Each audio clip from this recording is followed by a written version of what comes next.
আসসালামু আলাইকুম। Crown news বিডিতে আপনাকে স্বাগতম। প্রথমে জানিয়ে দিচ্ছি সংবাদ শিরোনাম। জিজ্ঞাসাবাদে পাপিয়ার হুমকি, বেশি চাপাচাপি করলে সব ফাঁস করে দেব, ডিবির জিজ্ঞাসাবাদে পাপিয়া। ভিপি নূরকে 11 তারিখের পর মেরে ফেলার হুমকি দিলেন ছাত্রলীগ নেতা। জেলা পুলিশ আয়োজিত আলোচনা সভা ও সম্মাননা প্রদান অনুষ্ঠানে প্রধান অতিথির বক্তব্যে স্থানীয় সংসদ সদস্য শামীম ওসমান বললেন, আমার থেকে বড় মাস্তান আর কেউ নেই।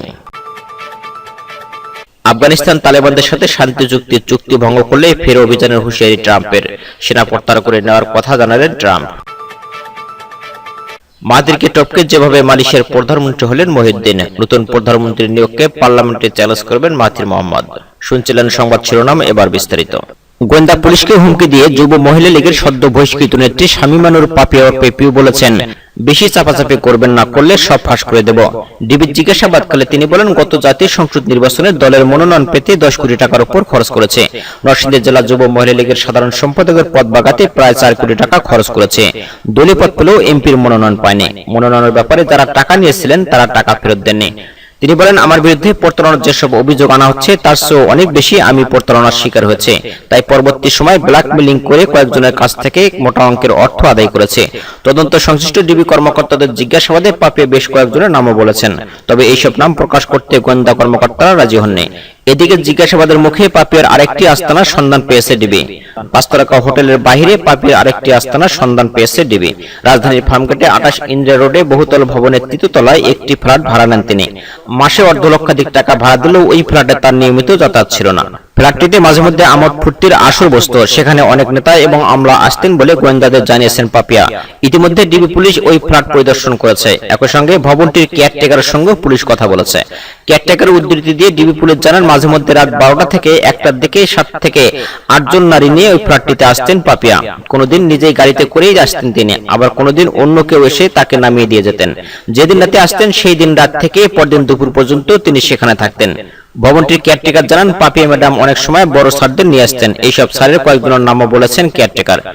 এমপি মনোনয়ন পেতে 10 কোটি টাকা খরচ। রিমান্ডে পাপিয়া জানান, নরসিংদী থেকে সংসদ সদস্য পদে মনোনয়ন পেতে ঢাকা মহানগর যুব মহিলা লীগ কয়েকজন সাবেক মন্ত্রী, এমপি ও সভাপতি মণ্ডলীর কয়েকজন নেতাকে তিনি অন্তত 10 কোটি টাকা দিয়েছিলেন। মনোনয়ন পাওয়ার বিষয়ে তারা পাপিয়াকে আশ্বস্ত করেছিলেন।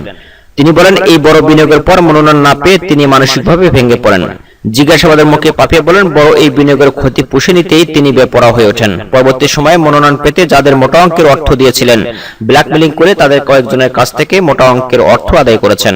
এক্ষেত্রে তিনি দেশি বিদেশি সুন্দরী তরুণীদের টোপ হিসেবে ব্যবহার করেছেন। ঢাকা মহানগর গোয়েন্দা পুলিশ 3 দিন ধরে পাপিয়া এবং তার স্বামী সুমন চৌধুরীকে জিজ্ঞাসাবাদ করেছে। কখনো এককভাবে, আবার কখনো দুজনকে মুখোমুখি জিজ্ঞাসাবাদ করা হচ্ছে। তাদের 2 সহযোগী সাব্বির এবং তাইবাকে জিজ্ঞাসাবাদ করছেন গোয়েন্দারা। নাম প্রকাশ না করার শর্তে র্যাবের একজন কর্মকর্তা যুগান্তরকে বলেন, প্রথম থেকে পাপিয়ার এইসব অপকর্মের ব্যাপারে নিশ্চিত হতে র্যাবের একটি টিম কাজ করছিল।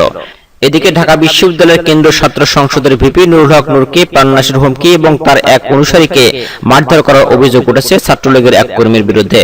রোববার বিকেলে ডাকসুর ক্যাফেটেরিয়ার সামনে এই ঘটনা ঘটে।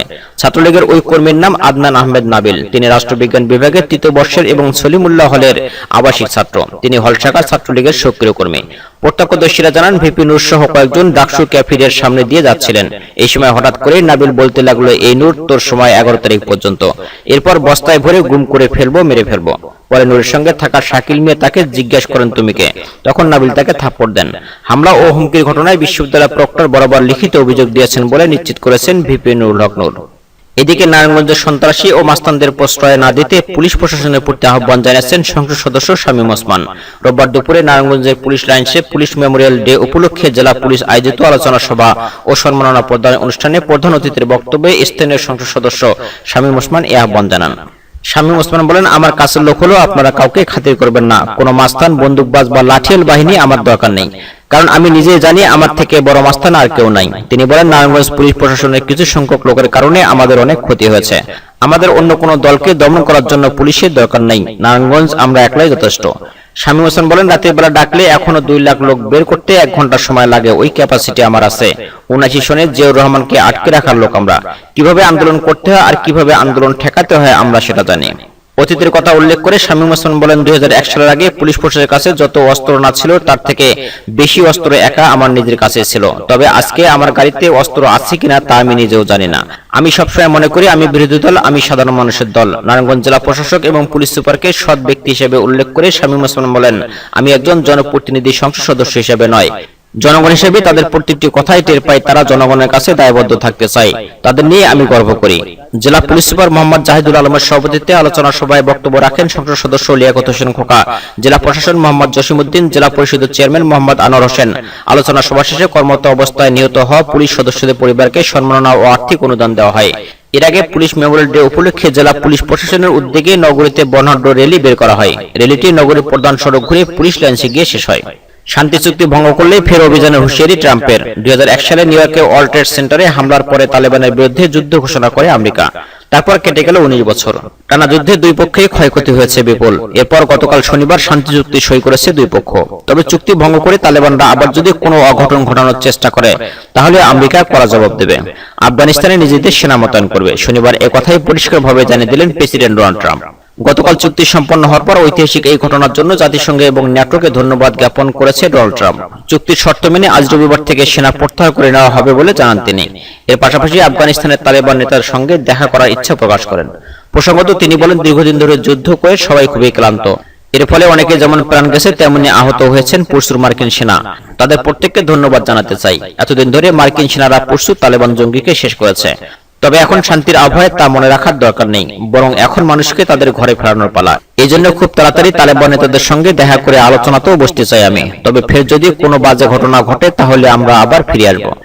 উল্লেখ্য, 9/11 হামলার পর তৎকালীন মার্কিন প্রেসিডেন্ট জর্জ বুশ আফগানিস্তানের সেনা অভিযানের নির্দেশ দেন।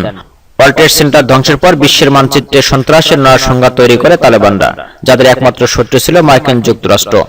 তার জবাব দিতে আফগানিস্তানের সেনা অভিযানে যায় আমেরিকা। মার্কিন অভিযানের পর বদলে যায় আফগানিস্তানের পরিস্থিতি। তবে দীর্ঘ 19 বছরের সংঘর্ষে মার্কিন কোষাগার থেকেও 75,000 কোটি মার্কিন ডলার ব্যয় হয়েছে। এতে খরচের জন্য বারাক ওবামা এবং ডোনাল্ড ট্রাম্পকে কটাক্ষের মুখেও পড়তে হয়েছে। এদিকে মাহাথিরকে টপকে যেভাবে মালয়েশিয়ার প্রধানমন্ত্রী হলেন মহিউদ্দিন। মাহাথির মোহাম্মদ, যিনি মালয়েশিয়ার রূপকার, দীর্ঘদিন রাজনীতি থেকে দূরে থাকলেও 94 বছর বয়সে ফের নির্বাচন করে প্রধানমন্ত্রী হন তিনি। কিন্তু রাজনৈতিক কারণে আকস্মিক পদত্যাগের ঘোষণা দেন মাহাথির। এতে করে টালমাটাল অবস্থায় পড়ে যায় মালয়েশিয়ার রাজনীতি। তবে এক সপ্তাহের কম সময়ের মধ্যে দেশটির নতুন প্রধানমন্ত্রী হিসেবে দায়িত্ব নিয়েছেন মহিউদ্দিন ইয়াসিন। এর আগে সম্ভাব্য প্রধানমন্ত্রী হিসেবে এই নামটি খুব একটা আলোচিত ছিল না, কিন্তু রাজার পছন্দে শেষ পর্যন্ত তিনিই দায়িত্ব নিলেন।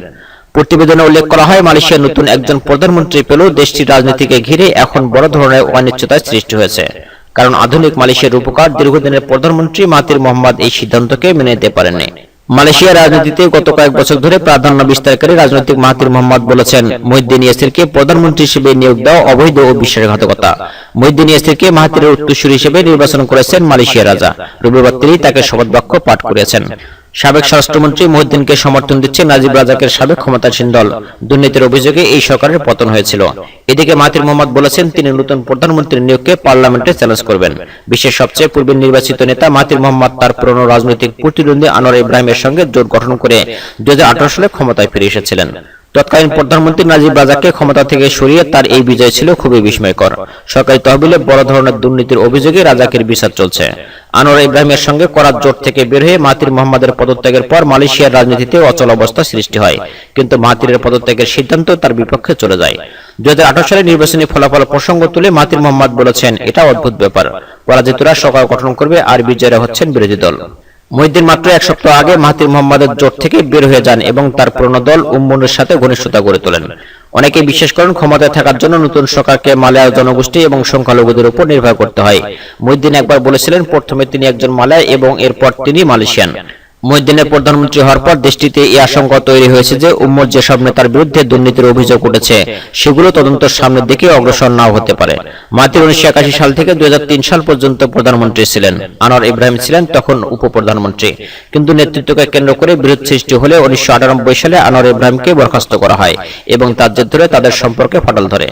পরে দুর্নীতি ও সমকামিতার অভিযোগে আনোয়ারের কারাদণ্ড হয়। অনেকেই মনে করেন তার এই সাজা ছিল রাজনৈতিক উদ্দেশ্যে প্রণোদিত। তবে 2018 সালে মাহাথির যখন ঘোষণা করেন যে তিনি আনোয়ার ইব্রাহিমের সঙ্গে জোট গঠন করে যাচ্ছেন, তখন অনেকেই বিস্মিত হয়েছিলেন।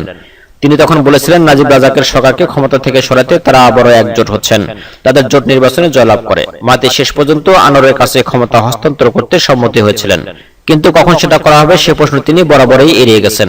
মাতি গত সপ্তাহে আকস্মিকভাবে পদত্যাগের কথা ঘোষণা করেন। এরপর তিনি এবং আনোয়ার ঘোষণা করেন যে তারা আবারও একত্রিত হয়েছেন এবং তাদের প্রতি সংখ্যাগরিষ্ঠ এমপিদের সমর্থন রয়েছে। কিন্তু মালয়েশিয়ার রাজা সুলতান আব্দুল্লাহ সুলতান আহমেদ শাহ শেষ পর্যন্ত মহিউদ্দিনকে নতুন প্রধানমন্ত্রী হিসেবে বেছে নিয়েছেন। মালয়েশিয়া কে প্রধানমন্ত্রী হবেন সে বিষয়ে দেশটির রাজাই চূড়ান্ত সিদ্ধান্ত নিয়ে থাকেন। প্রিয় দর্শক, ভিডিওটি ভালো লাগলে একটি লাইক দিন, শেয়ার করুন এবং চ্যানেলটি সাবস্ক্রাইব করে আমাদের সঙ্গে থাকুন।